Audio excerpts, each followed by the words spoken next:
Go ahead and get started then. Hello, and thanks to everyone who's tuning in. My name is Patrick Miller, aka Pat the Flip. Y'all know me if you're watching this now. And today joining me is none other than Joshua Jodoin, aka Yeah, NerdJosh. that's fine. Cool, Jodoin. Everyone knows you as NerdJosh, so I'm gonna just call you that for Josh for short. So as you all know, on Mondays I usually do interviews with super awesome people who are mostly good at doing shit and good at talking about the shit that they do. And in Josh's case, I'll go ahead and introduce the way that I know you. I remember meeting you at Paul and Monique's. I think it's like the first time that I came down there. It was a couple of years ago. And I was just hanging out with Paul and Monique, and you were living there, but I don't think you were actually awake until until I was like on my way out. I just saw you like stumbling off to the bathroom, and you were like, "Oh, hey, what's up? I'm Josh." I was like, "What's up, Josh?" And then I kind of left. But then like, I kept on coming by the house and playing games. And I think it was later that day we played some ST. We were playing Oh ST yeah. together. And I was like, this guy's good. And then it took me a while to realize like, I've seen this dude like in videos and shit before. Um, so yeah, over the last couple years I've known you. You've been a great friend and just a super Oh, cool thank guy you. to kick it with. Good travel buddy at tournaments and stuff like that. I'm always super impressed at how you can sleep anywhere. But you also know a whole lot of shit about all kinds of video games, like fighting games. Yeah, you go deep in there, but I've seen you talk about like speed runs and all kinds of other stuff too. And I've kind of just like followed like what you've been up to over the last couple years, and it's been a little bit fascinating to me, right? Just like seeing kind of how you kind of put a life for yourself together that is so connected in like fighting games and video games and streaming and building this community and stuff like that. That I kind of wanted to dig a little bit deeper into like who you are, because I haven't really gotten a whole bunch of your origin story or anything like that, right? Yeah. Like you and I shoot the shit and we talk about a whole bunch of stuff, but I haven't really dug out that much of like your past or for that matter your future. And so I thought it'd be super cool to have you on as a guest today. So that's kind of how I know you. How do you want to introduce yourself to the stream out there and all the people watching this video?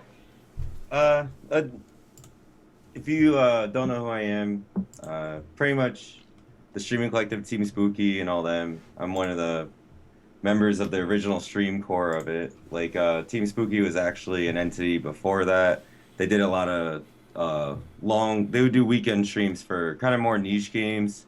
A lot of like small popular anime games like let's say Arcana Heart, Melty Blood, Teenage Mutant Ninja Turtles on Super Nintendo, the fighting game Tournament Fighters. And they would just basically upload like 6 hours to 18-hour torrents of long weekend sleepover Street Fighter fighting game whatever super sessions. So um besides Team Spooky, sorry. Uh, Pretty much, name's Joshua Jodoin. I was born in New London, Connecticut, Lawrence Memorial Hospital. Uh, Little quaint little town. I grew up with a big fascination of video games. It was around the time of like Nintendo Freaks and all that. I was very into the NES, and my aunt had one that I crawled to probably at like the age of like one or something. I don't even know, but she was always like a big influence in my life, and she helped me like learn to play a lot of games. And she had a really big interest at the time, but as she got older out of high school, it kind of dropped off. But when she was in college and I was getting older, she gave me a resource to go up to Boston and visit, and I would always end up at this arcade Good Times, and it was pretty much like a giant family like fun center. They had like go-karts and trampoline basketball, laser tag, but they had it was like a bar slash family center. So back then there was no laws against smoking, so it brought in a lot of hardcore fighting game players, a lot of Chinese businessmen that would play King of Fighters to Tekken players and everything. So around a time where I was on edge about finding this community and stuff, it was I just kind of like had an interest in it anyways around that time. So I kind of hit the right point of, you know, there's a point when you're casual when you play games. Like I don't want to say casual because that's not fair, Sure, sure. but you know you own the game and you go in the arcade. I always had this impression, why would I pay? Like I already own the game. Uh-huh, But yeah. you know, I remember like when Street Fighter 2 first came out for the SNES, everyone was stoked because we're like, now we don't have to pay every time. It was like, it was like, oh man, you yeah, mean for like $60 I can play as much as I want? Like that idea was mind blowing, you have to right? go through grandma's couch or Yeah, anything like exactly. that. But basically, like around that time, I loved like games like Marvel vs. Capcom 2, Alpha 3. I would be like a World Tour Akuma scrub and just do start of the round Raging Demon every time. But Yo, I did that too. yeah, I mean it worked for the actual survival. Oh But yeah. around this time, I like going to the arcade. I thought I was pretty good, like I had reached my obstacles of like beating my friend's three Mega Man team, and then the dreaded three cables, and then the three Iceman, you go even with it, and it was like a moral victory. But I went to the arcade and I thought at that time I was playing Jill Galokuma.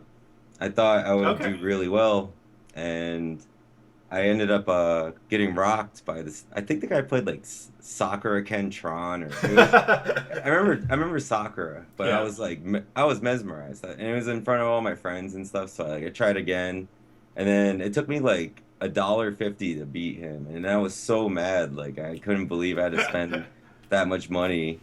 And the funny thing about it was that he just got right up there and picked like a Colossus Juggernaut team and just mollywopped me even harder. So it was like something that I just never expected to find an outsource of competition in a little hole in the wall like Yeah. mall. So I wanted to be the best there. My friends would kind of just go to the mall and try to pick up girls. And in middle school, this I don't know. I just didn't meet anyone at Spencer's, I guess. And I You just should went try to the the Hot Topic, man. yeah, yeah, pretty though. I mean, that was going on, and a lot of the times I'd be like, "This is kind of whack," and I'd walk around, do something else. For But I'd sure. always end up at the arcade. But uh, th trying to actually become better there, I kept playing, and I saw a poster for I think it was the Shadow Man Classic, and the guy that ran it, Adam, he's a really good guy. He was a classic game collector, an old school player, and he wanted to see other games that arcade didn't have. So at the time, he put Alpha 3, Soul Calibur 1, CVS 1, and then there was supposed to be Marvel 2, but he didn't like Marvel 2, and that's all we had for the newest Aw. game. He's an old school SNK guy, so he's Right, like, this yeah. game's cheap. Like, uh, so I went to that tournament and I learned a lot. I got rocked in everything but Soul Calibur. I think I got like fifth, but I was just doing like forward kick and then mashing all the attack buttons with I think Killick, I forget. But I mean it worked for then. Yeah, yeah. And but the thing about the Marvel 2, this is like pretty much how I I've got into it, was that I really wanted to play Marvel 2, so I started organizing everyone there. I was like, "Do you guys want to play?" I know people came out, and I went to the CVS in the mall and I bought a notebook, and I pretty much ran my first tournament. Like, Damn. no, it was probably the most rigged tournament. It was like a 13-year-old trying to run a Marvel 2 tournament, like 7 months in or maybe 6 months in. So Did it you was win it? pretty. No, So it can't I have been did too that rigged bad. then. I messed up my. I played like. I was actually playing Magneto team then. I was playing Magneto Cammy, Okay. but How'd you find out about that team? Like, were you online, like going online and watching videos and stuff at this point, or? yeah. Oh, yeah. Well, pretty much. Shouts to James Chen, but I had a friend that would always beat me, the three Mega Man guy, Hmm. and he would. I didn't have the internet at the time. He was the first influence of game facts to me. He I would see. he'd print out all these combo facts and then beat me up and hide them. And then when I would find them, it'd be all old to him. But I looked up the Marvel 2 ones and I saw, I think it was Hayato 6 bar 100% James Chen Volume 1, Shoryuken.com. And I went there and there was like a Southern Hills Golfland list of, it was Southern Hills Golfland, like 100-man tournament footage. And I remember seeing, I think it was Vive or someone, or I don't Hmm. even know, but it was like Iceman, Blackheart, and I can't even say the third character. And then it was like MSP or so, like an actual strong team. Right. But but for the time, I had never seen footage or a lot of these like synergies, like I just got so enamored into it. The next week I was working cleaning houses in Navy housing at that time, and Hmm. I spent all my money to buy the B5 DVD like as soon as possible. Good stuff. Gotcha. So you were learning pretty early on, and like uh, your friend. I mean, that's some scumbag shit, like finding an FAQ and then not showing you and stuff. But like, it's, but like, prior to that, had it ever occurred to you that you could like, I don't know, talk to other people to try and get better at stuff, or try and like research other people playing this game? I mean, a little bit. Like, I played Smash 60. Like, yeah, I guess so. Because I used to be part of like AOL group called Antagonists. Yo, I was on that Yeah. too. Yeah. They had all these discussion forums, and a Hmm. lot of like RPGs I had really bad problems with. They would bring up like combo spell ideas and I stuff like see. that. And I had never like really thought of these concepts. Like I was just learning how to read chapter books like a lot of the time, and Hmm. if I even got online, it was from borrowing like a relative that had a laptop from work or something. Gotcha. But when we got a computer in like fourth, well, I was like probably fourth, fifth grade.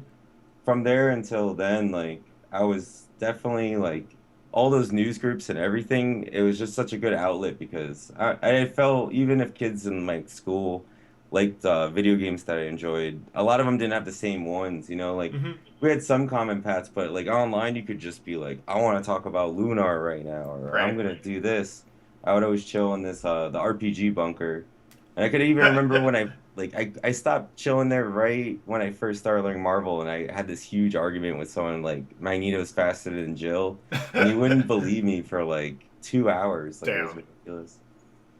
Okay, so you went to your first tournament pretty much, and then you ended up running your first tournament there. That's pretty crazy, man. But I understand, like if you go all that way. Shoryuken.com. Like Yep. like it was Wait. a good influence. Yeah.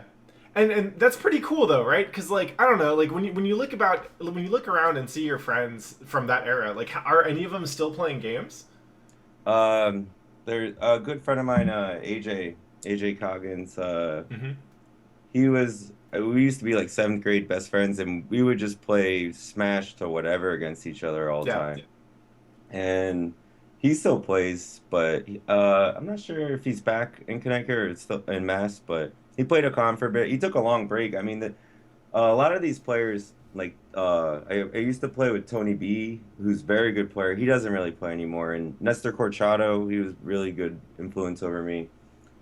He might be playing five, but I'm not sure. If he is, he's probably gonna be pretty good. But And I'm guessing this is a guess here, but it seems like you were probably one of the younger dudes like in that group, right? oh yeah, no, no, Yeah. no. Like I how would, old was everyone else? uh, I would say probably around 23 and Oh older, shit. like 21, maybe 19. Yeah. Uh, Was that weird to you at Probably all? like John Cattles, old school CBS2 player, Rugal player, very strong. Hmm. Uh, he was probably like 2 years older than me at the time, maybe three, but a lot of players then were way older than me. Um, Probably when I was like around 14, there was definitely like a huge age gap, and a lot of the attitudes and lessons and stuff I got. Sometimes I took it harshly, but it was a lot of like older tough love. They wanted Yeah. me to shape up a little more.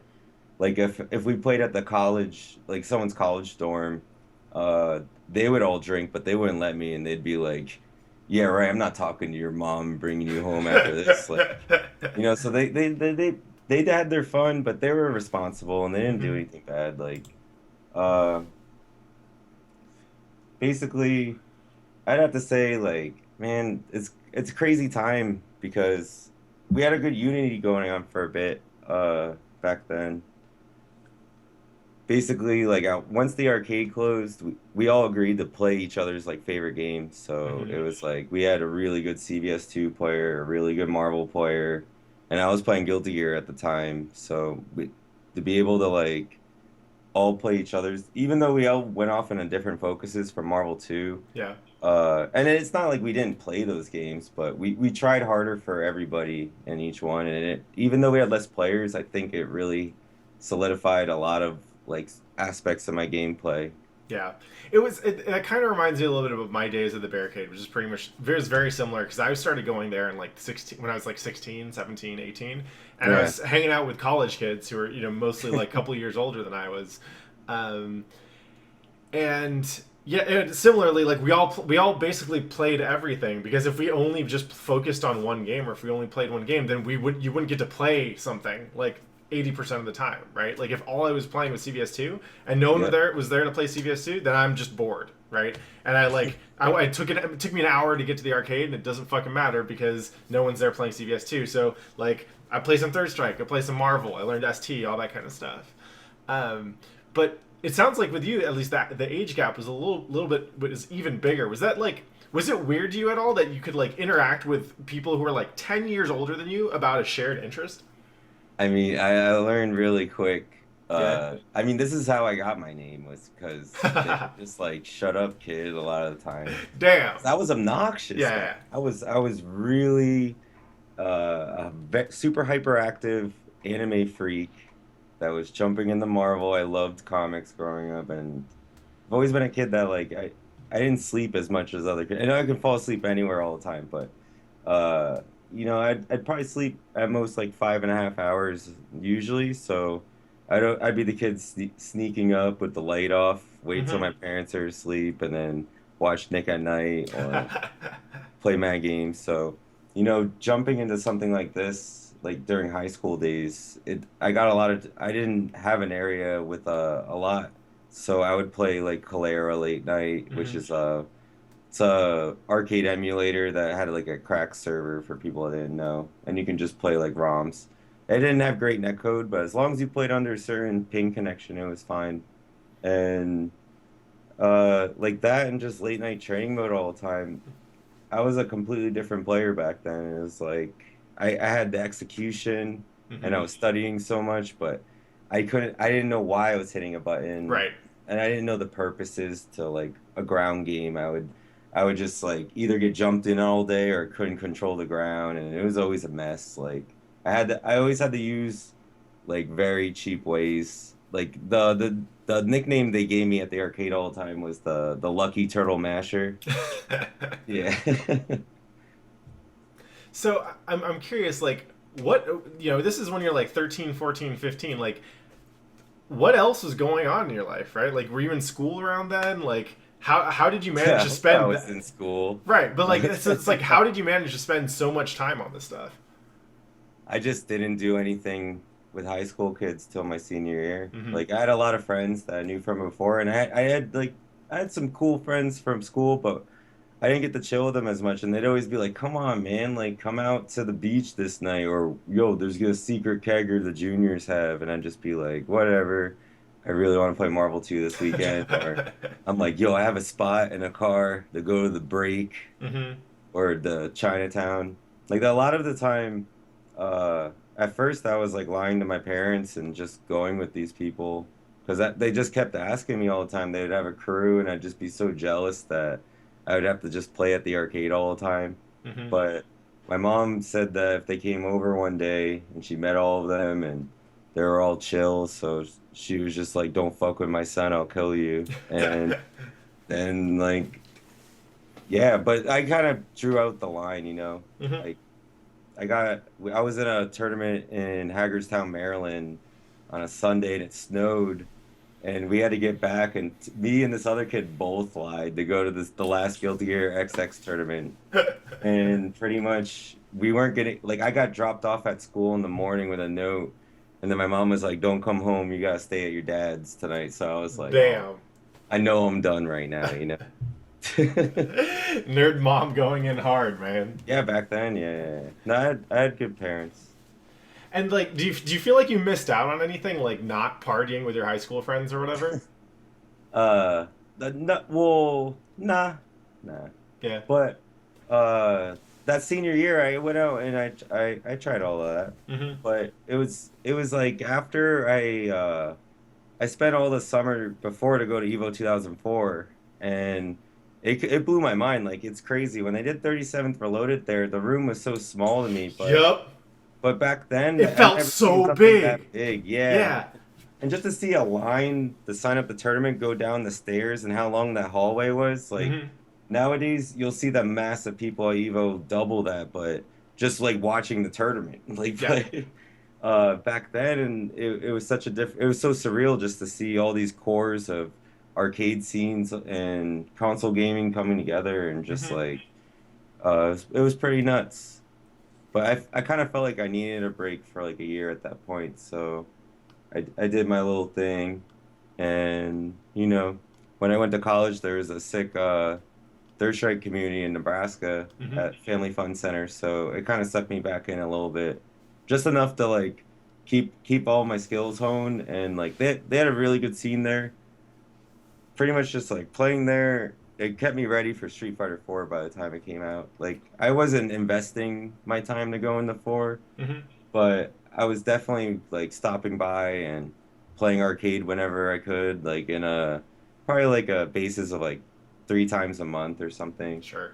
So yeah, I guess that's kind of the next part of the story that I wanted to get into. Is like, so you had this kind of like pretty intense, like playing schedule, I guess. Like you went in super deep for high school, right? Yeah. And then you mentioned you went to college for a bit, like, and you played a little bit, like you kept it up, but you weren't really that deep. Like, how'd you get from like a previous like really engaged player to then not so much, and then like how'd you get back into it, right? Like Uh, how did you end up becoming Nerd Josh? so NerdJosh comes from Nestor Corchado, and we used to save replays of everything Hmm. and tapes, and they were uploading replays and just writing troll names for people and making people guess who it was. And I was like probably one of them. And I mean, he was probably calling me that even before that, but Hmm. shouts to Nestor. Uh, but basically, I got the name around Dust Loop days. When I came back from college, I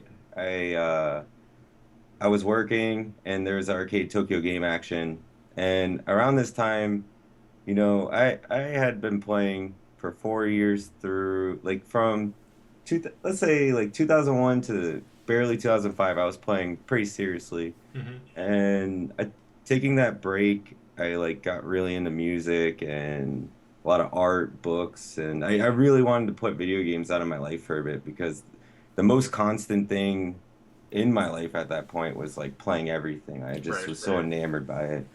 And coming back to it was pretty cool. It was like, I would be at a party and people would bring up games, and I would go in my closet and be like, "Yo," or maybe my party actually, but I'd bring out the sticks and I'd be like, "Yo, I have this if you guys want to play." And then sometimes people would like, we went to a party one time and they were playing Marvel and they're like, hustle 'em." So I was like, "I'll pick 2 server bots and I'll bet 10 to 1 that you can't beat me." And I just put Sentinel in front and then just like destroyed him. Like it wasn't fair. But You're a dick, dude. yeah, That's amazing though. With two serve bots, that becomes amazing. well, like at that time, it was just kind of like a thing, Like I had fun with it, but uh, this dude, Boyan and Brian, his roommate, they came out of nowhere and they were playing, and they lived literally right down the street from me. So it started to get me playing again, and then I was looking at the arcade Tokyo Game Action. They had just opened, and there was a very good Bamani and head-to-head cabs, and Hmm. shouts to Andy. And I went there and I went for one of the first tournaments. I went there on the Tuesday and no one really showed up, but the guy working there, Gavin, I was playing with him, Third Strike CVS 2, and some other guys I hadn't seen in a while, like Onion Kid, Rich, and a bunch of other people. But we're playing, and then it got me excited to play again. Like I just happened to be in the area then, and then I went to the tournament that weekend, and when I came in, someone was like, "Look, it's Nerd Josh," and I was like, I didn't call myself Yeah. that then. So like to hear that walking through the door, like I can't even like not see you for 3 years, and I'm still this name that I got called when I was like 14. So I wrote it down. I was like, I'm gonna beat you as Nerd Josh. And it's like it might have been, I don't even remember. It probably was Kong, KCXJ, but yeah, no, I got like third that tournament, and I got really lucky. This dude Ed, I did Ken super hard to him, and he red parried it with Hugo, and then he got jumped. He didn't get 720, but that kind of gave me confidence coming back in. And I was at an age now where I was more mature, Hmm. and I had remembered what was the hardest things for me to deal with at that time. And having like when you there's something about being 21, like you think you know everything, and you think the world is so like figured out, but really you're so ballsy, and you have such a gut instinct. Like I don't know. Something about that young age. I just had the instinct, I had the better reactions, and I just didn't expect it all to come together like that. Hmm. So I just started running with a lot of GGPOST and playing and playing. And around this time, I was working, saving money to go to Europe with some friends. And after the year was over, none of them saved the money like they said they were. So another friend that lived in New York was like, "Hey, I have a room open. Do you want to move up here?" And I was getting kind of sick of, I didn't know my situation. I've been out of college for like a bit, and I Hmm. was like, I'm just gonna try it out. And I went up there, and you know, around this time, it was probably like end of 2007. Okay. So like around this time, it was like around the streams for Street Fighter 4 are on like Stick AM, and they were like a Korean stream and TRF, and the Korean stream was on like high damage. So you just see like a Dhalsim throw a normal and get Raging Demon and die. Like, so the idea of the game, like I hadn't really even played it yet. I'd played it a couple times at TJ when they got it, but uh, you know, it it And was. and hold up. So your Sorry. friend was like, "Hey, I got this room in New York. You want to move up here?" And you're just like, "Yeah, I want to move up there." And like you're playing video games, or did you have anything else going on? Did you have to get a job, or were you just like, "Yeah, I'm gonna Oh, hang out and play video games for like." well, I had a couple like, bullshit things Yeah, like, yeah. working at a coffee shop Yeah. Hmm. and all that. But no, I was I basically, think you'd be a pretty cute barista, man. well, Barista? I did a juice bar for like a week, Yeah. and Only a like, but week. it What was it happened? was it was the one next to SNL, and it's in Midtown. I forget what it's called. I know Goldie Hawn goes there, but they just keep pushing people out. And it was I like see. my roommate was working there, and I just needed a job at the time, and I was just laid off from another one. So she was just like, "Don't worry, come in." And it was like paid training, and then I did it, and they didn't need me. I don't even know. Okay. It's not my kind of thing. I mean, I Yeah. worked at a health food store before, but the being like a high-end juice bar where you're dealing with Midtown money, like buying Hmm. that, being health freaks all the time, like, and I guess I wasn't the most optimistic at it, but Yeah. uh, So you're just working bullshit jobs and playing games, basically. yeah, and it was around the time right before console came out. It I had gone to a couple Brooklyn City Tech tournaments. I won their Guilty Gear tournaments like twice, and it was keeping me in the mode where like I could still play these games. Like I still love these games, and I was shouts to Chaz and Josh Wigfall and Alzarath, all those dudes, Tinchy. We would play at Josh's and Chaz's around that time. It was like two stops away, so I would go there on the weekend, play with like Zidane, all of them, Hmm. and we were probably playing like TBC, and this is like right before SF4. Like when SF4 came out on console, I just went in completely like, and it was nuts. Like it got to a point where my roommates were just completely supportive of it because I was like, I was the highest ranking behind SNK Capcom when he was boosting, and like I was going in hard, and they were like, "Hell yeah, like do this!" And every early tournament, like the GameStop Nationals came up, and I was running through it fine. And I went to round three where Justin won, and he won it. But Hmm. I actually didn't even get to him. Like I was, it's not even like an excuse or anything. Like it kind of is, but I was having a cigarette outside, and like a homeless guy asked me for one, and then he had like a Vietnam flashback and was like shaking me. Oh It was like shit! this like 6'3" dude. Damn. Yeah, so mad random, but it shook me up so much I let this Ryu like blow me up.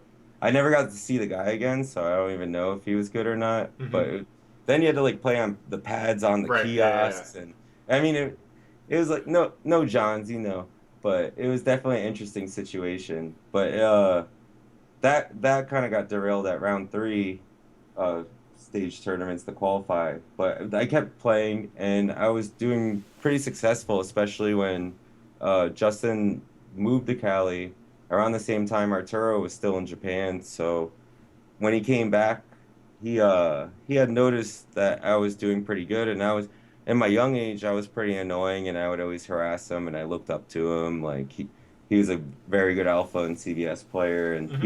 he was the original Marvel One champion. Yeah, everyone thinks about versus games, and Justin, Marvel Two is a big precursor, but before that, Arturo won the last important major for that game, which was B5. And it's pretty good. But basically, Art came up to me and he was like, "Yo, train, yo." He was like talking about Sagat because at the time I was just kind of going. I was playing Vanilla Sky was very strong, and I was having very strong reads, and my knee pressure was kind of different from everyone else, so it kind of set me apart in the Hmm. early game. So he comes to me and he's like, "Do you want to start going to tournaments in the tri-state and like playing?" And we started traveling tournaments, and we would split the pot if we got the top two. Damn, And dude, it was like collusion. a yeah, no, I mean, there was so much money, and the joke was it was the Street Fighter 4 stimulus package. Damn. So we just tried to hit as many tournaments as we could, and you know, at that time there was like five a week, and some of them would be scams, some of them wouldn't, but it was like a real renaissance of Street Fighter. It was something. It was like watching my hobby from when I started Marvel 2. There would be like 25 tokens on the cab, Right. and I went to a point where it'd be about four, and Hmm. we'd go to CBS 2 tournaments in 2007, and it'd be the same 14 people that have been playing for 6 years. It was very cutthroat, Yeah. and all of a sudden there's just this surplus of new players. It's like 80-man brackets at random pool halls, and everyone's playing Street Fighter 4 like it's the 90s. So it was just kind of like it was our thing where you have a teammate and you work together and you guys eat dinner after and chill and get some good beer together. It's a good reward. You work as a team and you pull out like through. Hmm. So that kind of builds up through Street Fighter 4, and you're playing a lot of Street Fighter 4. At what point does I'm guessing that the next kind of like major point in that era of Nerd Josh, right? Nerd Josh, I guess that's Nerd Josh the early years is Cross Assault, or were there like other notable points in Street Fighter 4 before that? On Street Fighter 4, not like nothing. I did very good in a regional basis, Hmm. but for majors in vanilla, I didn't really leave the East Coast, to be honest. I Yeah. didn't go to Evo that year. I couldn't afford it. I pretty much when I was living in New York at that point before I met Spooky, I was you know it poor hipster trash. I drank and went to my friends' art openings, and I just did the things that kids around that age a lot do. Go to bars That, and that, that, that, that kind of stuff that you mentioned cracks me up though. Like, one, hipster nerd Josh going to art openings, and two, you mentioned earlier that you're getting like for a while you were like really into kind of art and music, and I feel like those are sides of you that you don't really show that much on when people see you on stream commentating or playing through games or whatever, right? Like I didn't expect it, and it's not something that you hear a lot of people in fighting games talk about. So let's take a break from the nerd Josh story. Like, what else were you into, and are you into? Like, I know you've mentioned that you made music for a while, and yeah, like tell me about the stuff that we don't see when you're busy like killing yourself in Mega Man X fucking copy protection mode. oh God, I mean that's art in its own. Oh, totally. But uh, you know, I'd like to shout out Samantha Brani. She's pretty much like my older like same age sibling. I was gonna say older sister, but she's not. Nah, nah. But shouts to Samantha.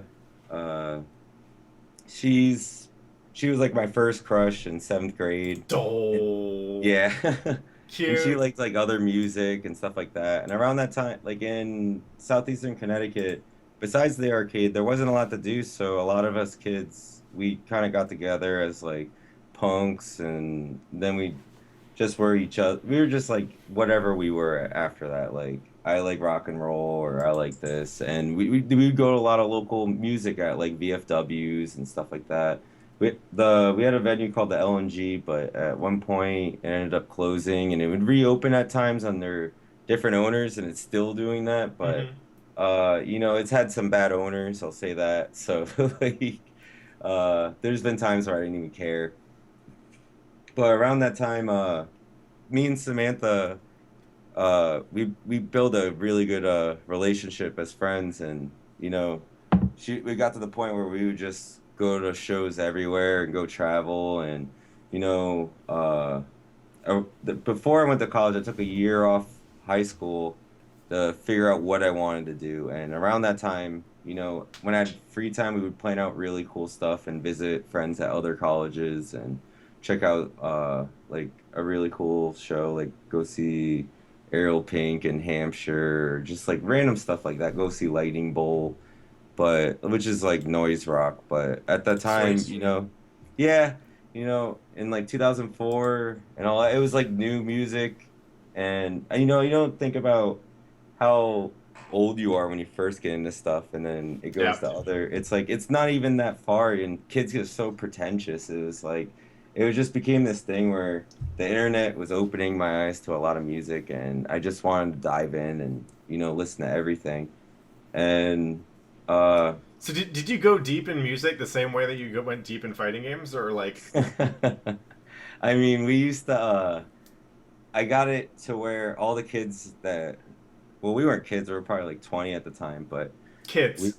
we would I would get everyone to share all their music through AIM on the library shares, and we would all combine all our albums together that way. So we had a lot of music sharing going on beyond torrent downloadings, and that's pretty bad. But talking about illegal downloading on your stream pad, I'm sorry, but You're gonna get me shut down by Twitch police, man.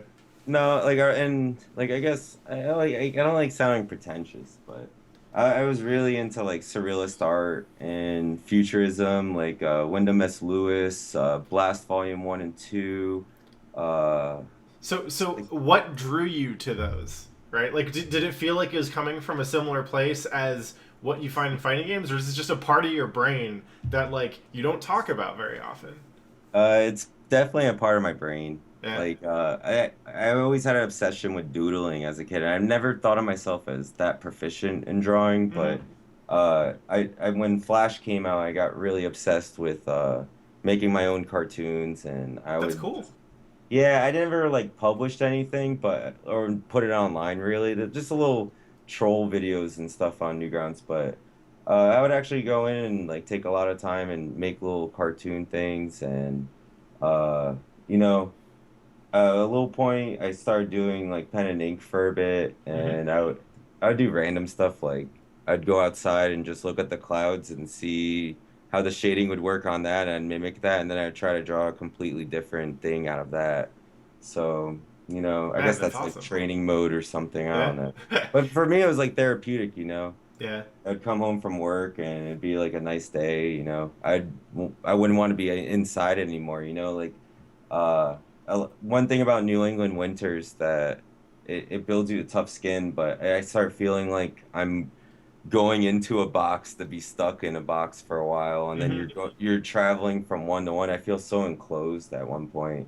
I really like being able to enjoy like nature. It's that's interesting to me just because like I, uh, I the appreciation of visual arts in particular is something which doesn't come naturally to me.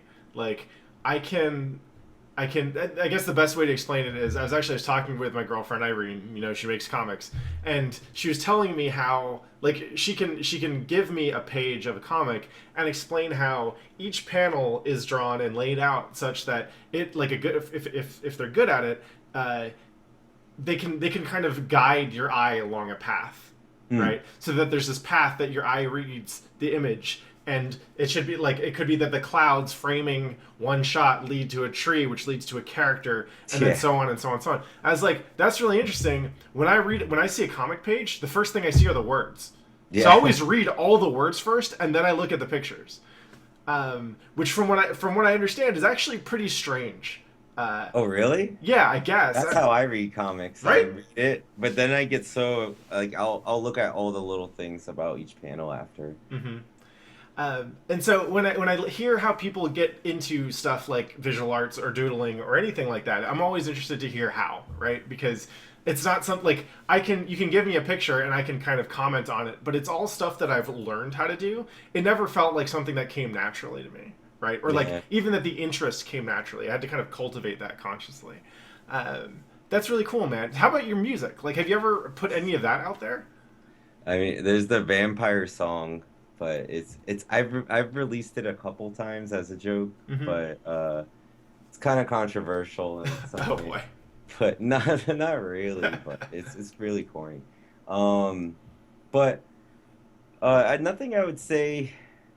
I was never very proficient Sure. at music, but I put a couple years in the guitar and I've learned a little piano and I know some chords and I've practiced a lot of tablature and stuff, but I had a lot of friends in bands and or that were artists and they were always into free form and everything, so they would love to see anyone try and put their heart into it. So there was a lot of times that, we'd be partying and they'd be like, let's do Beatles style movies, and they would do like stop film, Mm-hmm. and we'd do that and make like some weird thing where we all go into the washing machine, but then we all disappear and do it again by stop framing it, and little corny things like that. But that turned into them, that we would actually start doing some cool stuff, and they would always be like, let's do a jam out, and I would be like, I'm not good as good as you guys, and they would just put me in there kind of. So it gave me enough confidence to write really simple songs and do parts like on my computer That's at one cool. point. Yeah, it was all right. Like, and a lot of it was just kind of like jokes. Like Sure. around that time, I really didn't like I didn't like girl talk, so I had to, yeah. Why are you hating on girl talk, man? I don't know. Like I think the samples could be a little better, but Okay. uh around that time, On the uh Patrick Miller podcast, March 28th, Nerd Josh calls out girl talk. this is a long time ago. I try to do this is during like MySpace bands and stuff. I try to do like boy communication. I had a Circuit Bend 2XL that had a tape modifier for the slow to make it slow or fast, and 2XL is like a tape toy that you hit different buttons to uh to answer questions, and it like does trivia questions through a tape. Uh huh. But we had it set up through like a harmony pedal and something else, so it was all crazy. So I would go to yard sales and buy random tapes and make really slowed down or speed up background noises, and that kind of started to get me into, like DJ stuff. Like I really wanted to make beats after doing that, Mm-hmm. and so I got like a Doctor sampler for a bit, and I bought some cheap Stanton T80s, and I just got into like I would look the classifieds for yard sales or whatever, and just get records for cheap. And it was lucky before like a lot of the boom shit, because now records cost like so much, but Sure. I like barely grazed it to where I got a good amount of records. And kid Josh Rogers, shouts Josh Rogers. He his father used to own like a radio station, and they was gonna sell the house like an old time one, and he let me just go there and just grab like as many records as I wanted. So I have like Huey Lewis picture discs and a bunch of old Chuck Berry, Black Uhuru, like there's a lot of good old time stuff. Mahu Vishnu Orchestra, yeah. Yo, music nerd Josh. I like it. Yeah, music's good. There's like probably no genre I wouldn't discount. There's always an anomaly in something.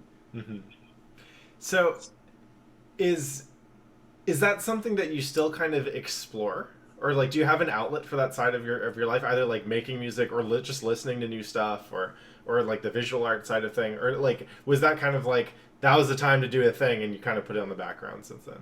To be honest, Yeah. I haven't put my time in like I used to. And I guess Mm-hmm. it's kind of the same thing, like as soon as Team Spooky started and I started greyhounding it everywhere, and then that turned into actually flying and doing stuff. Uh, Basically, it took so much time, and I went through a lot of times being broke and not having a laptop for a bit and losing my hard drives. And at that time, I had met my girlfriend through selling an iPod on Craigslist, which is kind of funny. Yeah, that's classy. It's like, yo, I met my girlfriend on Craigslist, but it works. I swear, And she paid it you. works. Damn. No, but it was funny. I was really shy. I sold it to her, and I was like, crap. I was telling my roommate, I was like, I should have got her number. Like, she just asked to meet me there and I told her to meet me in Chinatown, Mm-hmm. and she like complimented my shirt and was like all this. So she ended up emailing me back. She was like, "Hey, I really like your music," and I was like, "You want to go out on Friday?" And it was like, "Yeah." Good stuff. Well done. Well done. Yeah, we saw Spe- Moon. Yeah, it was very cool. Speaking of which, are you single now? Yeah, yeah, yeah. You know. Holding it down to the bachelor lifestyle. When Yeah. I had Kara on the Kara Leung on the show, she said that after talking about dating on my stream, she ended up with several bites on Tinder. So I think this Oh, show actually gives good luck. wow. Yep. And you got like a green screen and a kind of funky casting couch behind besides you, man. It'll be good stuff. Wow, the casting couch. I didn't even get that idea, Patrick. You're a rude one, aren't you? You know But me, I'm super literate with my like I guess that would be like 2008 era fucking clip porn sites. Um so I feel like most of the world got to know you through the Cross Assault thing, right? The show that you were on, which I'll be honest, I didn't really watch much of it, and all I remember was you winning. And I remember that mostly because people would introduce you as he's the guy who won Cross Assault. But like, what did that do for your life? Like, I'm not terribly interested about how the show went, unless you got some good stories or whatever. But I am curious. Like, do you feel like that gave you kind of like a shot in the ass to keep on chasing the fighting game stuff? of course, Yeah. once you get to it matters how complacent you are, and for me, I'm just somebody. I get obsessive at times, and I always want to do my best. Like when it's come to games, like I've always want to systematically break it down and always win. Like it's nothing against anyone else. I feel some of the best respect you can give someone is your best game. Mm-hmm. And I mean, sometimes they don't deserve it at that moment. You know, but honestly, like, uh, it's like, oh man, it's a really complicated thing. Yeah. I would say I always play everything, and I do quite all right. I'm always in the cream sometimes, top eight. Mm-hmm. But, closing a whole tournament, especially against specialists these days, when the information's out there and everyone's playing it, sometimes it's way harder than a lot of stuff from before. But uh, I did around that time. We were staying on topic of pursuing the drive, right? Yeah. Okay, Like so. like like I assume Because Cross I have Assault a, I have kind. a couple ideas around the change life. I'm like, oh man, I mean, Cross Salt did a lot. Yeah, Like yeah, that. But so when I put a lot of time into Marvel 3, and I had one of the best Morgan Dooms around, and playing Chris G every week with Dominion and J Rosa at a weekly basis. We came to some pretty crazy stuff, and Chris G being the god he is pretty much won like a big majority of Marvel 3. And having competition like that, it was very stressful, but it didn't make me necessarily mad because I had people that continued my growth, and as long as I understood that the long run, I am becoming a better player, and as long as I don't make excuses and I keep applying myself to my plan and seeing if it works, honestly, you can get through the long run. It's a marathon. Like I just said, it was a marathon, but you got to put that hustle in. You can pull through at the end. Uh, you know, I didn't really do a ton of damage in Marvel 3, Hmm. but I was probably the best nuclear landmine in the tournament. I couldn't take down everyone, but I definitely could mess up a good amount of brackets at any Hmm. day.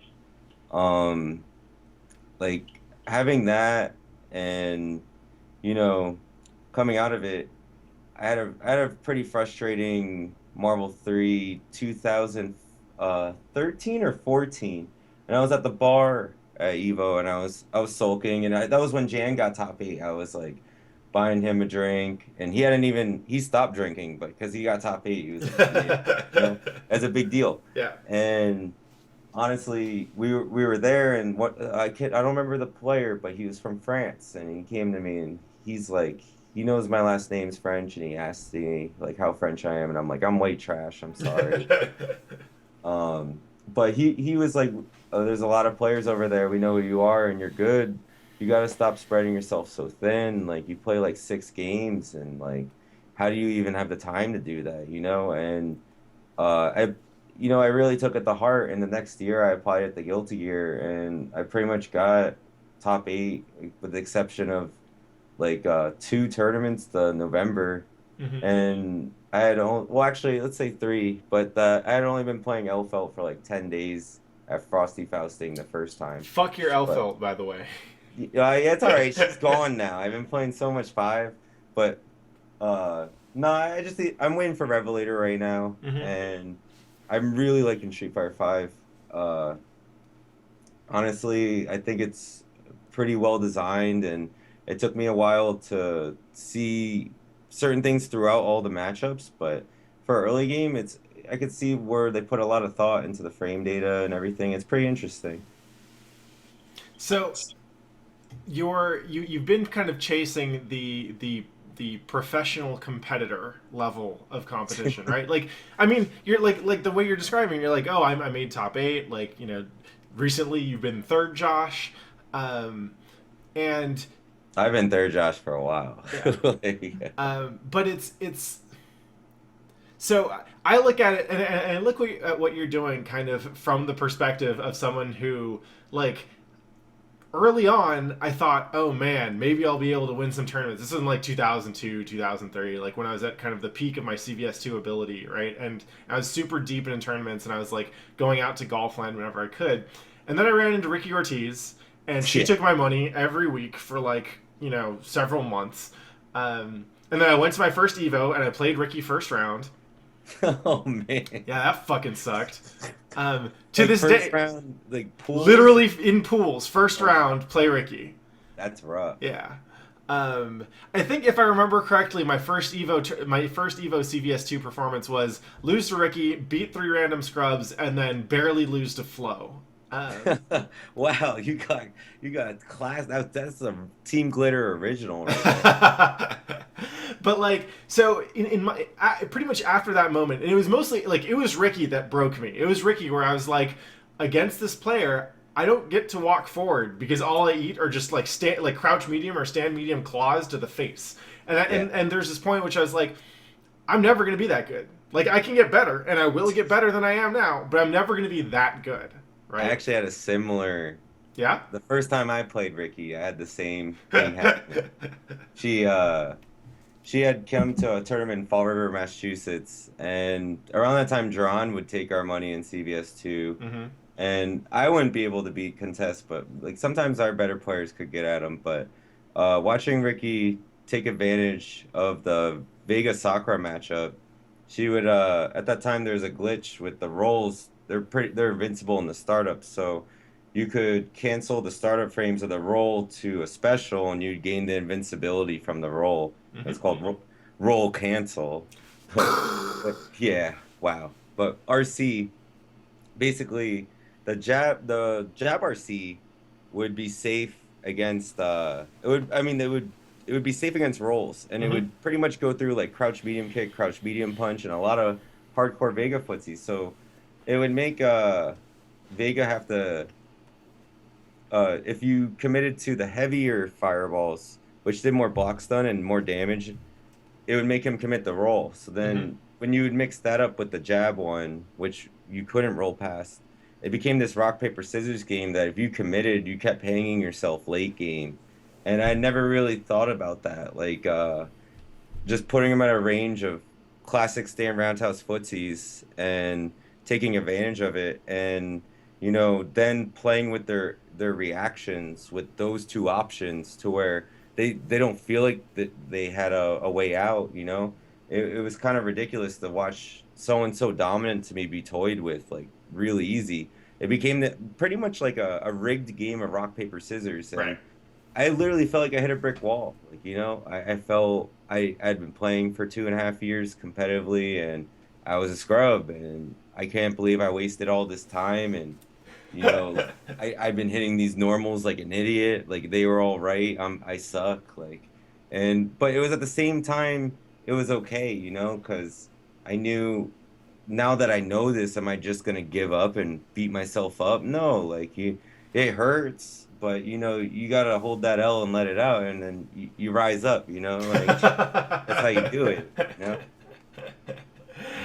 um, so this my experience obviously was like I hit this wall and then I was like, well, I want to stay involved, I want to get better, but I knew like that happened. Thank God it happened like right before I went off to college, and so I went to school, and like this was also because I went to school I went to the arcade with Berkeley students. Like I saw dudes drop out of Berkeley because they were playing too much Marvel, and I was Yeah. like, I cannot let that happen to me, right? Yeah. So I stayed involved and I stayed competing, but I also found other things to do. And like now I'm working with Seth and Art and Tragic and like the Cannons, and all of us were it was kind of similar, right? It was like, well, Yeah. we hit this point, we hit the end of our competitive dreams, right? Like I still enter tournaments and I would love to one day win something cool, but like I know that that's not going to be the path that I'm taking, right? And that's not going to be what I contribute to fighting games, like as a medium or as a community. It's not going to be me kicking ass. It's going to be me helping make something or build something, or bring other people in, right? Yeah. Yeah. Yeah. And so when I first met you and I saw you just continuing to chase pretty heavily the competition as kind of the end, right, as like a focal point, I was surprised because it seems like given a long enough timeline, everyone eventually drops out or finds another way to get involved, right? And you're still in it. And I have to ask, like, why? I mean, I think you're getting better. Don't get me wrong. Like, I think you're clearly doing better year over year over year. It's all right. You can say I'm a top fraud. It's okay. No, it's I appreciate it. but so it is kind of rigged rock paper scissors though, right? Like for one, the big payouts basically go to the top like 0.1% of players, right? So even the fact that you can compete and finish in the money, like the money isn't that great unless you're like one of 10 people, right? Second place is a good steakhouse worth sometimes, Right. Unless there's a lot of entrants, but generally, like, a decent sized turnout, maybe $60 or something, at Yeah. best, And maybe then better. And Yeah. then to kind of stack on top of that, so now Street Fighter V is big. It's huge. There's a lot of hype, right? We know sales aren't as good as anticipated, but tournament registration seems to be really really good, right? Like final round broke 1,000 or whatever. I think Evo is pushing. What was Yeah. their last I number? think it was like 1,180 or maybe more, like I think pretty crazy. I think Evo broke 3,000 recently for Street Fighter V. I'm not 100% sure about that. I'm predicting 5K. Woo! All right. But like, so on one hand, that means that the potential prize pool is bigger, right? And obviously, like Capcom is throwing down money, and other people are throwing down money too. But it also means there's more people than ever, right? And Yeah. this isn't like, I remember at the beginning of Street Fighter V, all of us thought that 09ers were going to take forever to catch up, and they took like 6 months before they started winning tournaments, and they started figuring out the shit that took us years to figure out, right? So like the player base is only getting bigger, and yeah, if you can stay in that top 8, that's still good. But like do you I mean, I guess for one, is it like, do you think you'll find a stopping point? Like, how has your energy managed to continue so long? It's honestly, this year I'm taking a step back. A lot of people from other games, and I apologize for Guilty Gear at Fawn Around and all that. I mean, I've been putting a main focus on five right now Hmm. and doing commentary, and uh, I would I would love to do more community work right now, and I love doing it, but I really want to get these points. You know what Yeah. I'm saying? So, no, seriously, like it's like a self-drive thing. Like Hmm. on it, I I see a goal, and I really, when you get that close, you don't want to just stop there. You know, fifth place is nice. Shout outs to your other guest, beautiful dude. Had a talk with him about this, Hmm. and I've watched them come to they're from Santa Barbara. They drive all the way down to SoCal to play. And when I first came to SoCal a while ago for SCR, I ran into Fu. And he was one of the first Thors that came to me like, I got tech, this character's good, and he showed me stuff I hadn't seen yet. And this is probably even before 3 out of 5, you know, like Hmm. it was still 2 out of 3 at that point for Marvel tournament standards. And I didn't realize Beautiful Dude was a friend of his, but I knew Fu, and I would see him come down to the tournament with his friend For Julie. sure, for sure. And I watched this Zato and Blaze Blue. What did he play? He plays Relius, I think. I watched him grow and grow, and I came to a point where he was having a constant where he would always make top 8, but he would get so starstruck and so hype about it. He'd be like, "Whatever, I already lost." And I had to have a talk with him. I was like, "Dude, you're getting better than that, and you have to push," you know. And he gave me we had this long talk, and I told him some stuff like, just prepare yourself and know that you can do it, and you know just do some homework to keep yourself confident. And he ended up taking that Denver charity tournament and beating Blackstink like 2 months later, and came to me and he was like, thank you. And it wasn't even like I wasn't even trying to make fun of his attitude or anything, but like I had been there, Hmm.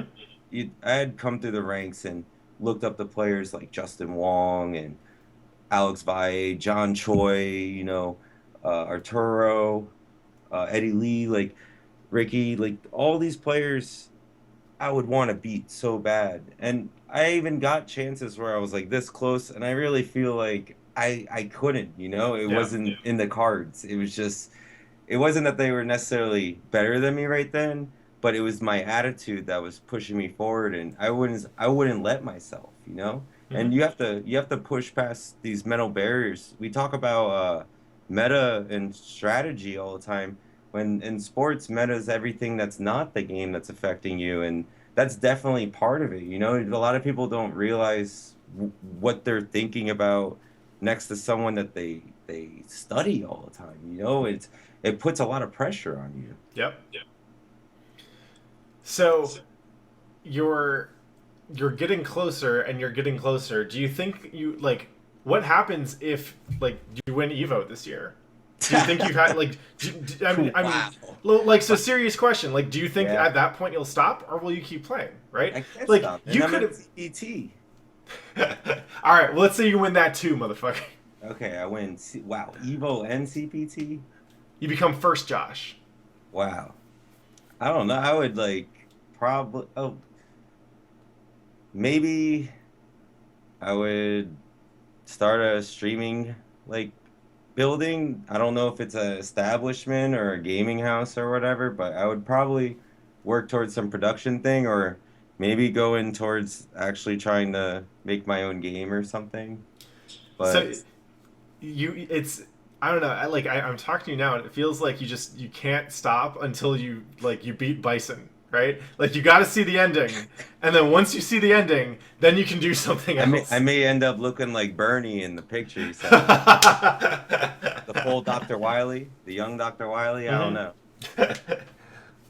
So, like, I respect that. It's obviously not the path I've chosen, right? It reminds me of like Third Strike, right? So you have like Ken, and he's like a martial artist, but he's also like he's settled down with his family, and you have Chun who's like running an orphanage or some shit, and then you have Ryu who's still homeless and still Yeah. wandering the world, right? Like. I mean, he's got some bunions on them feet. How many years he's been walking like that? But no, seriously, like the drive, honestly, like, why when you sit down, do you play not to win? Like, if for majority of us, I think it's just I really want to, and I love playing these games, and until I quit these games, I don't think I will stop trying to win, Right. I think that's the purpose of the game is to beat it, and in my head, the beat the fighting game is to know it well enough to where I could beat anyone.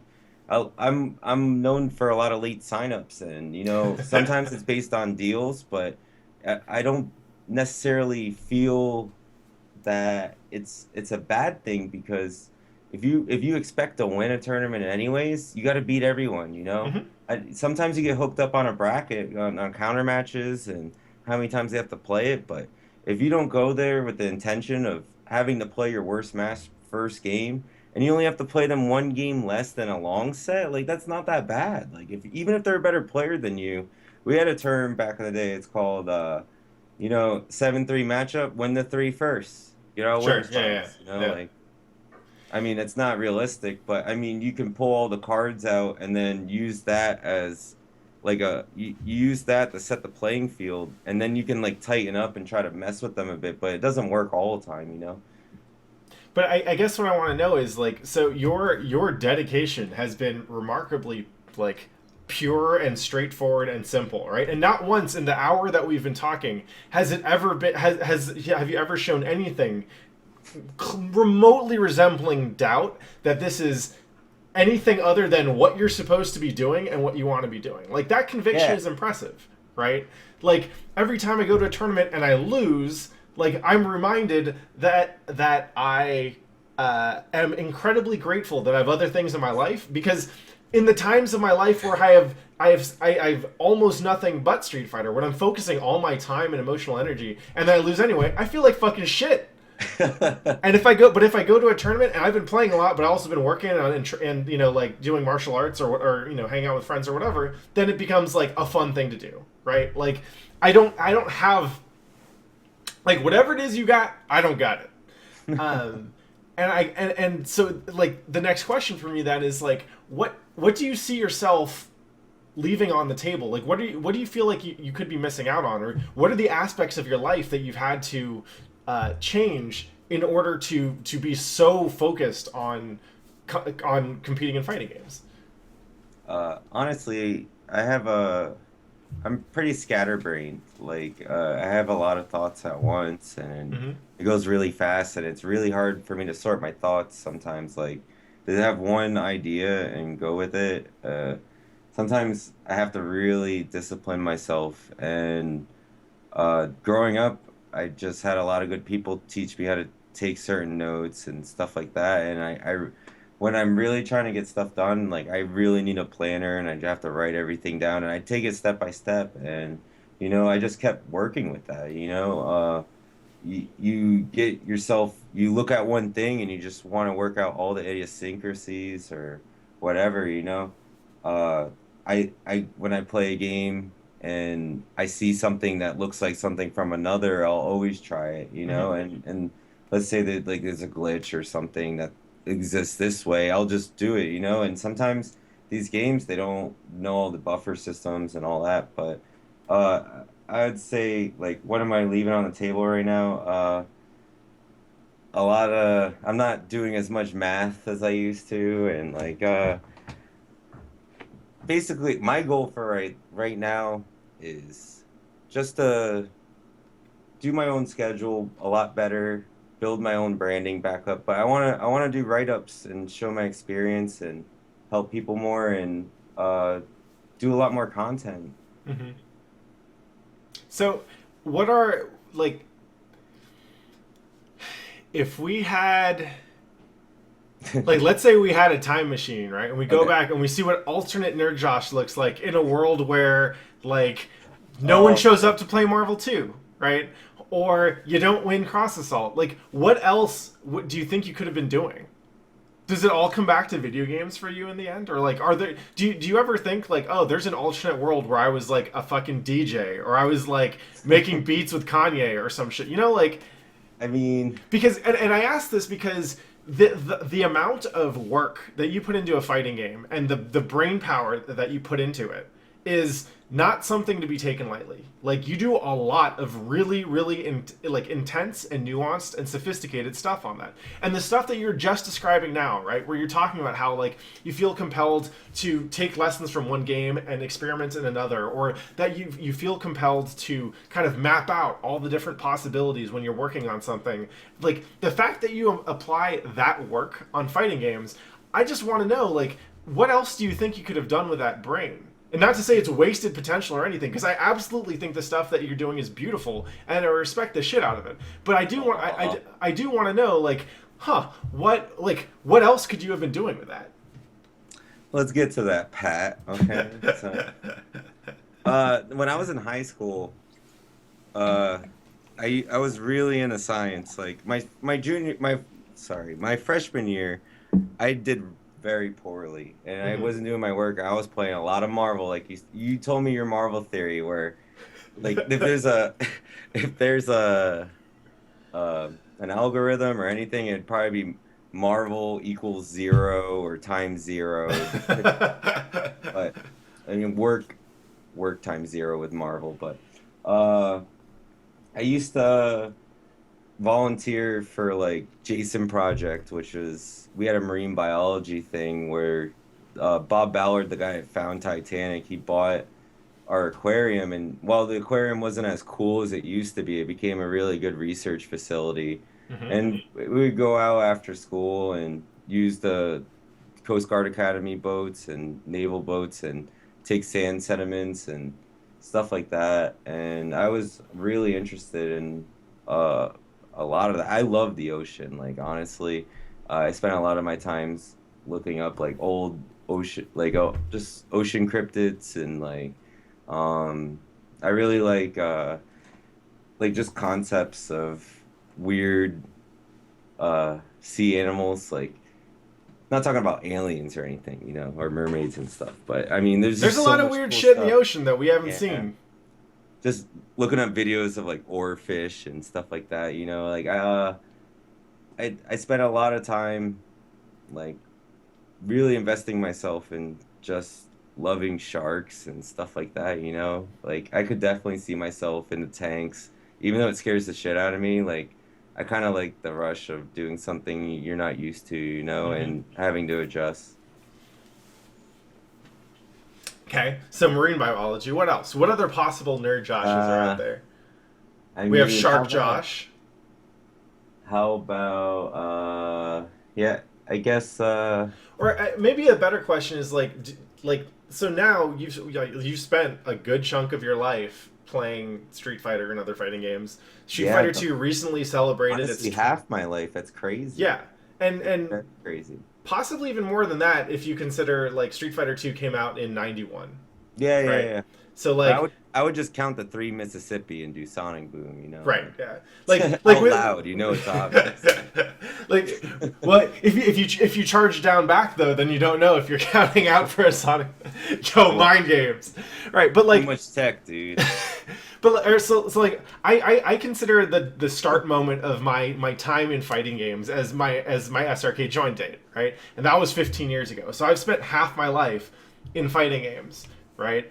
Um, but like even now, I look around and there's all this other shit that I want to do, Yeah. right? Like all this stuff that isn't in fighting games, and similarly, like I have many motivations and drives wrapped up in fighting games. It's just not really in competition anymore. It's more in kind of bringing people in and making things bigger, right? But I can also see like I can see the point at which I will look and think, oh, I've done enough, and now I Yeah. can rest, and now I can just be a guy who like play some games every now and then, and I do something else that's completely different and has nothing to do with them, right? Yeah. Yeah, yeah. So like I assume that part of you sees that too, Well, right? I went Like, to school for pretty much general engineering classes and mhm. like a lot of communications and creative writing. So like I definitely had a thing for writing. I was really into like I was a typical rock kid. I really liked Hunter S. Thompson books and Gonzo journalism crap and then all that stuff, you know. I had a little interest in partying, you know, and it had a phase in its time and everything. Mhm. And uh around then, I guess I could see myself being like some complete leftist writer, or like uh, maybe write for a magazine and talk about music or whatever. But I don't know. I hate Pitchfork. I couldn't. I won't try to get past that. You know. I don't know, man. Oh my god, you I've always fucking been such a hipster. hater, dude. Like if you get me to have a little more grapefruit juice, basically you'll see the old Marvel 2 me, and I like to pop off. Like, and I've really tried to calm myself down in the future. I stopped using derogatory and all that because I would rather explain myself. I mean, I still got a mouth like a sailor, but I'm not gonna insult you with just words, Hmm. like, and it's come with time. When I was working, when I moved back to Connecticut, I used to work at this warehouse liquor store, and I would always try to bring home nice scotch or a good like barley wine or something. And I used to like reading, and like just grabbing whatever. I have friends that go to like used bookstore and just pick up something dumb or actually something cool, Uh, Have you ever wanted like a 9 to 5 and like a yes. spouse and children? Like, is Oh, that some children. and any of those things, right? Like, I'd like to have kids, but hmm. I'm not pushing it. I don't want it now, Like, I have this, my parents had me in high school, so, getting older now, I think about the ages they had to take responsibility for, and it's like, as of right now, I was probably like in fifth grade, it's pretty Hmm. crazy. If I mean, there's a lot of people my age that do have fifth graders, like you guys are awesome, but I'm saying right now I can't imagine that. I'm like Right. shit, I'm fucking NerdJosh, I'm playing video games on the weekends and stuff. It's pretty weird, Like I wouldn't expect myself to be here if I thought about it 5 years ago. But you know, as you get older, life goes faster, Hmm. and I just kind of kept riding the situations of like, Team Spooky, streaming everywhere and traveling. I wanted to be a part of it, and I'm glad I'm a part of it. Uh, around I think the biggest motivator for me then was that one of my best friends died of heroin, Fuck. and around that time, I couldn't do anything, and I would just like sit in my apartment all the time, and I was completely depressed. And Min and Tinchi, they pulled me out, and they actually got me to come to NEC 10, or I couldn't even remember, but I got fucked up by KDZ on stream, and I didn't even like played on stream. It's when Seb was doing it for Hmm. FADC, Hmm.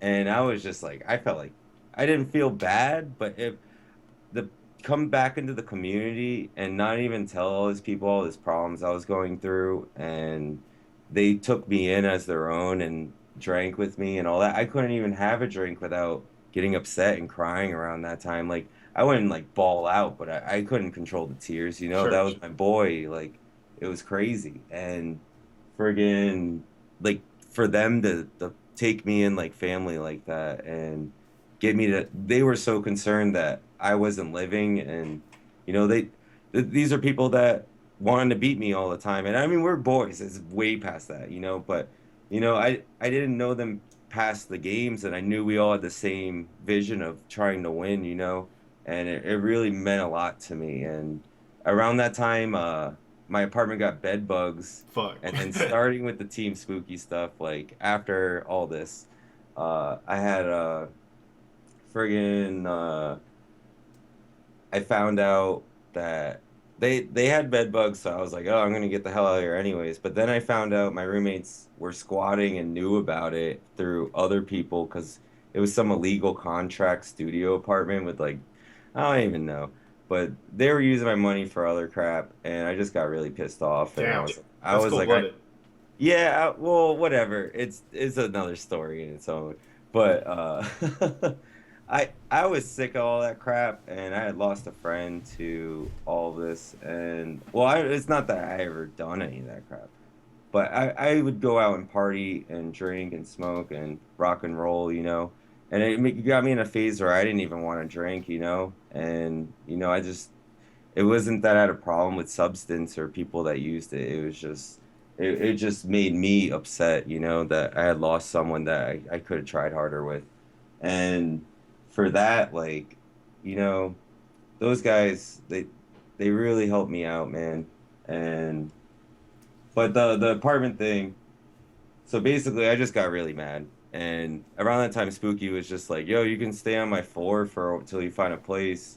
And then that turned into me buying like a cot for a bit for cheap.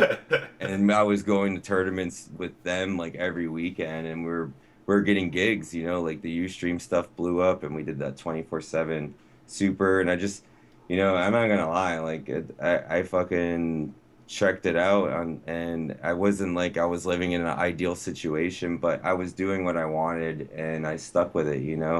I had a lot of passion and I didn't care what people thought because I already had nothing and I hit rock bottom. I lost my best friend. And from there it was like I was doing something good and it felt good, and it took the embodiment of like my very first hobby. So it was a very big part of me. Mhm. So let's say you don't win Evo and you don't win CPT this year. Do like if I go to Evo 2026 or 2031, right? Am I Like still 2020X? yeah. Like am I still going to see you at the bar afterwards Yeah, or yeah. like Hey, even if I can't, you'll see me have like a cranberry and club soda, even if I quit drinking. So, I'll be there. I like the socialization. Mhm. And that's where like everything gets popping in Vegas before the For sure. room. All that. Yeah. But like is do you see what your next act is yet? Like once you, do you see a point at which you're like, I'm done competing or I'm done making that the most of my thing? Like here's what I want to do next, or are you so focused on the competition that you're not really thinking about that stuff? Well, I want to stay relevant with the games. I know I want to stay with the cup, the competition. I want to know why these quirks work. Like Mm-hmm. I'm a very hands-on person. I'm good at studying, but my hands can't do it without getting it beat into me. So Sure. like for anyone that's trying to learn, don't worry about that stuff. But honestly, I wanna get more behind the scenes these days. I would love to go back in and work on games. Like I worked on Injustice and helped a lot of the battle design Mm-hmm. with a great group of players. Friggin', I would love to do more writing. I would love to do more commentary right now, and just like anything I can do for the community. I would love to absolutely do my own mystery tournament, and I have some cool ideas for it that's a little different. But uh, no, like doing my own event possibly down the line. Mm-hmm. But for right now, I would love to build my stream up and find some decent work. I'm turning 30 in November finally, as like one of the yeah, it's crazy, right? Yeah. But It is pretty crazy. I I just thought I would be a CBS one player my whole life, and look at me, we're at CBS two. Crazy, right? Yeah. But uh, you know, I would love to just stay in the gaming aspect. Mm-hmm. But it doesn't necessarily have to be fighting games at the end. But I would hopefully love to stay in here, Yeah. you know? Seeing everything grow right now and the fact we're on ESPN, like someone dug up Larry's quotes from like 15 years ago Oh where he shit. was like, I love fighting games. I do this shit all the time. I don't want to see it on ESPN. 10 years later, he like apologizes, like, "Hey, I was a different person then." And, you know, down the line now, it's like you couldn't be able to call us. Mhm. We went through like the Dark Prince era and all this stuff. I mean, I guess that's an era. It was pretty Yeah. interesting, but and here we are now. We have Slasher and crew like covering esports for us Yep. on ESPN, and all these other companies coming in, Yahoo and etc. It's pretty crazy. There's a new outlook, and it's not just these other games. They want to see Marn blow people up at NCR, and who's more entertaining in a bracket than Marn? Like seriously. Hmm. I think it's really cool right now. I would love to get more behind stuff like that, but I think what's important right now is stay on my branding and, take any offers that like come up or, keep my resume going within this. Yeah. Well, I'm glad to see that the hustle continues, and Yeah, no, literally, man. I do want to make sure, like, I want to make sure that you don't come out of this feeling judged, because absolutely in no way am I judging your decisions. I just No, no, needed, no, not at all. I just needed to know, like, I the just way get you thought of bashful it. about it sometimes, you Sure. know? Yeah. Like, what are you doing? Oh, I play video games all the time. Yeah. It's very weird. Like talking to you is fine about it, but talking to other people and let's even bring up Tinder. Like, Yeah. I go on dates, I have to explain what I do to people and they don't get it right away. So Hmm. sometimes a lot of times I don't even like tell them that way. I'm like, I do broadcasting and stuff like that. Like you got Yeah. to reword it. Hmm. And then when they see what it is, they usually are like, "Whoa, you can do that yourself," and they think it's cool. But like, Damn. uh, You've it's you've been different, finding some pretty cool people on Tinder, man. and not really. Yeah. Sometimes. Well, I will hope for your continued Tinder success. As far as the questions that I had prepped for you, that was pretty much it. Oh, And nice. so thank you so much for sharing all that, because that a lot of that was super personal, and I really appreciate your Oh, willingness not at to all. tell those kinds of stories, because this isn't the kind of stuff that shows up when you're commentating a tournament or when you're on a podcast about what happened in the last week of fighting games or whatever. But Yeah. I'm glad that everybody who's watching the stream right now and everyone who watches this on YouTube is going to get a chance to know a little bit more about the Josh behind the Nerd Josh. Um, as It's one thing that I do with all my guests whenever they're on the stream show is I give them a chance to interview me. So if there's any questions you want to ask me and have me answer on stream, I'm more than Ooh. happy to do it. Ooh. All right. Man, I get to ask you a question? Hmm. Man, all right. Oh man. So you do your best Barbara What Walters. rating is your show, right? I think I actually have it flagged as adult content. I'm not sure. All right. Who's your original anime bae? Oof! Damn, you go in. Um, it would have had to be Ryoko from Tenchi Muyo. Nice. She was number one, and Yeah. like I it was. love Lil Washu, man. Yeah, That's my I favorite. actually, speaking of illegal internet stuff, for a little while I ran a file sharing server on Hotline that was called Little Washu's like Whereas Outpost or whatever. Um, so I thought Washu was super cool, but Ryoko was the girl for me, man. Nice. And also the Tenchi Muyo SNES game. I don't know if you played it, but there's like a turn-based tactics Tenchi Muyo game, which is fucking sick. I haven't played that one, but I've seen pictures of it. It's pretty cool. It was also super quick, and like you could finish it in like a couple hours. Oh wow, Yeah. okay. How about you? Who's your first waifu? Oh man, Naga the Serpent from Slayers. I don't. Why Naga? I mean, why not? She had the Oju laugh Hmm. and It's a the trip boobies. to hear people doing that along with the Yeah. Karen Super now. Oh, I can't even do it, but You totally can. um, Dirty Pair, hell yeah. Hmm. I don't know. But Naga, I had a wall scroll at one point. My mom threw away my wall scroll of her, and I had a Scarface poster. Those are the two things I got thrown God at. It's damn. like I don't know what people think if they see that. Like, but if you look up Naga the Serpent, she's not wearing much. So, I yeah. I will say I will ride for the princess type with the Ojo-sama laugh. Like Yeah. Ayaka was a close second in Tenchi Muyo. I do like my ladies a little bit on the bitchy side. Nice. Yeah, but I also like them able to kick ass, and Ryoko did plenty of that. Well, I love a bad bitch. Yeah. That's your fucking problem, man. That's true. Yeah. Pick a top tier, man. Anything else?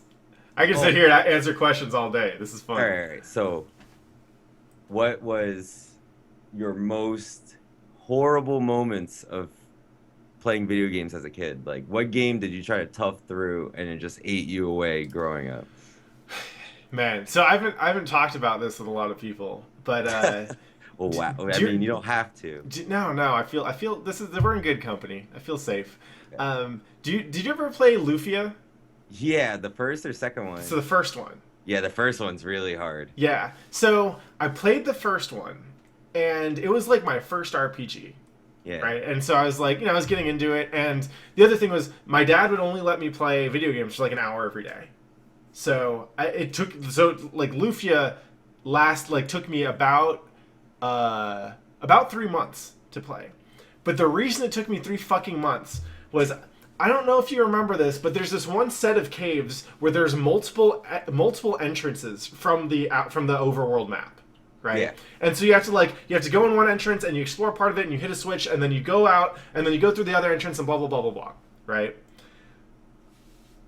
So there were 3 entrances, and I went in there for an hour every day trying to figure out how to get through that fucking cave. And then I couldn't find anything, so I'd backtrack, and maybe I'd go to other towns and be like, did I miss something? Yeah. For 3 weeks, I was stuck on that fucking dungeon. And because there was no way to skip fights or anything, like I was also power leveling like a motherfucker. Like I was way overpowered. I already had some of the end game. Like this dungeon is like 2/3 of the way through the game, but I already had some of the end game stuff. Right? Yeah, pretty much because you backtrack so much. Exactly. It's just and I was just doing all these random encounters and shit. And then one day, after about 3 weeks of this bullshit, and like I had a bunch of other SNES games, but I'd already beaten them all or I was bored of them, so I had nothing to play but this. Right? So one day, I walk a little bit further to the left, and I see a 4th entrance to the fucking cave. Oh, God. I felt like such a fucking idiot. I was like, oh my God, I wasted my TV time for 3 weeks, but it made the rest of the game super easy because I was already power level. I mean, games nowadays, like, they'll help you out a little bit. Yeah.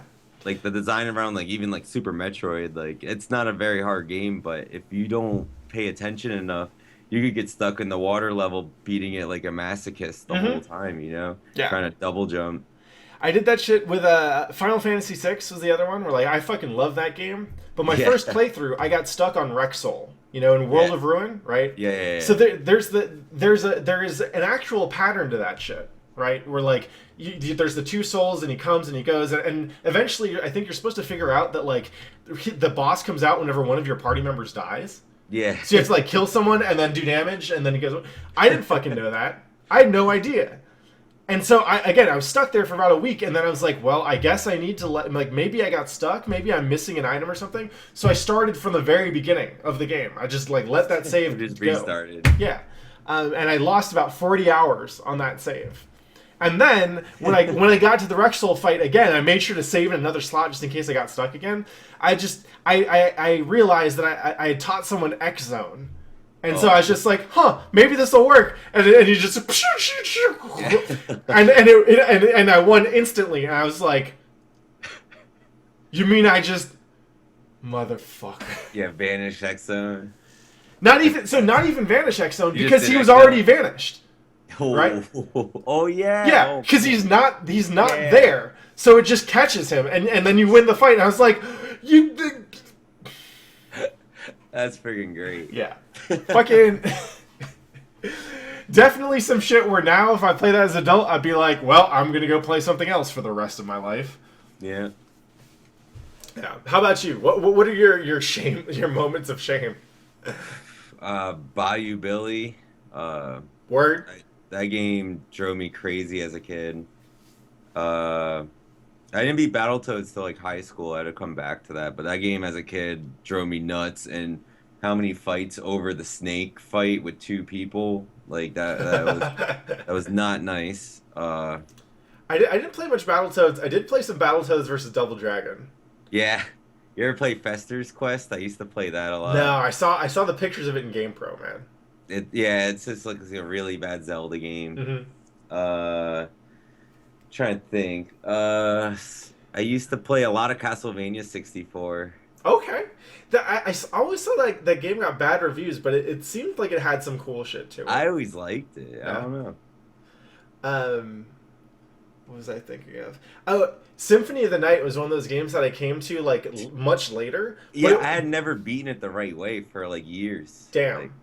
Like, Like I thought I beat it, and I was like, whatever, this game's overrated. yeah. And, like you had to use the glasses. Yeah, but like that shit, that was one of the last games I can look at and be like, oh, that wasn't spoiled for me at all, because like I played through it and I beat it, right, and I beat it with the bad ending, and then I was like, man, like that's kind of a lame ending, but whatever. Like I guess I'll go play something else, and then I came back to it and I was like, wait, I only explored 66% of the map, like.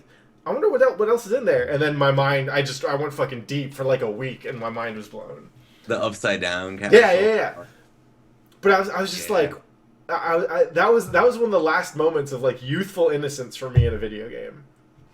Yeah, there's a lot of games back in the day that you had to put a lot of time into.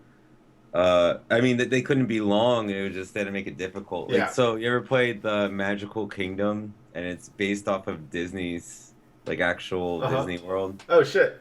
And it's made by Capcom. It's probably like their first Disney game, Mm-hmm. and every park is a different like prototype to a different game they were gonna make. Oh, so, crazy!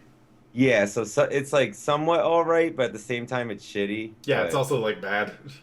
It's one of those games that feels like if someone did beta test it, they had been playing it for like 2 years straight or something. Like, like it's like, oh yeah, good to go. I've been playing this 9 hours a day for like 6 months. It's fine. And then you play it, and it's like there's no kid beating that game that's like under the age of like 9 or 10. Right. And I mean that's a very good kid, you know. Like, I mean, that game probably wasn't in development for 2 years. It was probably in development for like 9 months, right? Yeah. That's one of the things that even, you know. That's one of the things that blows my mind about like the SNES games is like you can look at the development cycle for those things, and like some of them are like these are games that we still play and we love, and it's like, oh yeah, they made that in like a year. Yeah. Nowadays it's like movie productions. Like they split up the games into like 4 different groups, and they all piece it together, and it's pretty crazy, you know. Yep. Got any more questions? More questions. Oh man. Crap, man. I don't want to make a Five Guys joke, so not while you're wearing the double shirt. By the way, if anyone is interested, I went to Five Guys earlier today for lunch. If anyone wants to know where you can find that T-shirt, I believe it's called Animal Style. I'll paste a link to it in Twitch chat real quick. But it is an illustration that my girlfriend Irene did and then printed onto a shirt. A really sick shirt. I love the double, so I got right away. I'm trying to think, dude. How about you could ask me one more question, because I'm so indecisive, dude. Okay. I'm a turtler, you know. All right, here's a question for you. Like, what do you like in a significant other? If I wanted to date a NerdJosh, how would I go about getting one? Back rubs. Yo, back rubs are dope. I like colored hair. I really like long hair. You know, honestly, just a similar type of appreciation and stuff. It doesn't have to be fighting games or video games in general, but you know, like if you like animation or movies, a good passion, something that I could learn something from, and like a back and forth. Like I like someone that could work together with me. You know, I need a partner in crime, man. Yeah, I feel like that's one of those things that's super underrated, especially like I don't know. I know a lot of people who are trying to date. I need a good little spoon too. Yeah, you know? Yeah.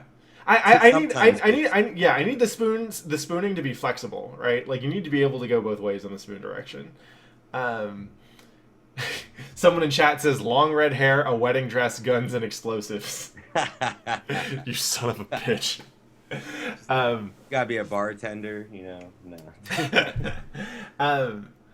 But like I know a lot of people who are trying to date in LA, and it's like universally miserable for them. Yeah. Right. Like no one is having a good time dating in LA. I've met a lot of cool people. You know? And that's the thing, right? Is that like no one I know in LA is having a hard time getting a date. That's not the hard part, and that's not the not fun part. The hard part is finding people who actually like each other, right? Yeah. And I always felt like passion for something is one of those things that's super underrated, right? Like I don't know that many guys who are good at talking about how they like the one of the things that they're attracted to is that you're good at something, or that you're smart with something, or that you're super deep and into something, right? That there's something in the world that you're passionate about besides like actually I'm not besides nothing. It doesn't matter what it is. It just has to be there, right? And I don't even know. I don't think I know that many ladies who are good at talking about it either, right? Like usually they'll talk about a dude in terms of like a sense of humor, right? And like I guess other, I'm weird, Pat. no, I think it's great Hey, I because like I big booties too, man. But I mean, that's obvious. I mean, uh, I just, you know, I just feel it'd be cool to, have a good give and take with somebody, does wandering around the world playing fighting games like impede with your dating life at all? Or... I mean, it as I get older, I mean, cutting my hair recently, I get hit on by like way older women now. It's kind I of believe that. crazy. Like getting towards 30 now. That never happened before, but like now I'm like, whoa, man. Like I was drinking a French Connection at the bar at NCR last night, and I was Mm-hmm. outside, and this like 40-year-old woman with her dog smoking a cigarette was like, "What is that?" And I'm like, "Cognac and amaretto," and she's just like, "I'm gonna get another one. Let me know if you're up there." I'm like, okay." I mean, she didn't look like she looked. I don't want to be mean. Like, let's just say she was out of my league, Sure. But Um, I'm curious, how good are you at knowing when you're getting hit on? Because this is something which I am fucking terrible at. And generally, sometimes not that good, but I mean, sometimes it's just the context. But sometimes I don't like, sometimes people are just nice, but like, sometimes it's just too obvious. Like, like when, like, I was at Trader Joe's and this chick was saying that she was getting off soon. And then she was like, "Yeah, I'm trying to get lunch, but I don't know what to eat." And then she was like, "What are you doing after this?" And I wasn't even like thinking. Well, no, that wasn't how she worded it, but it was.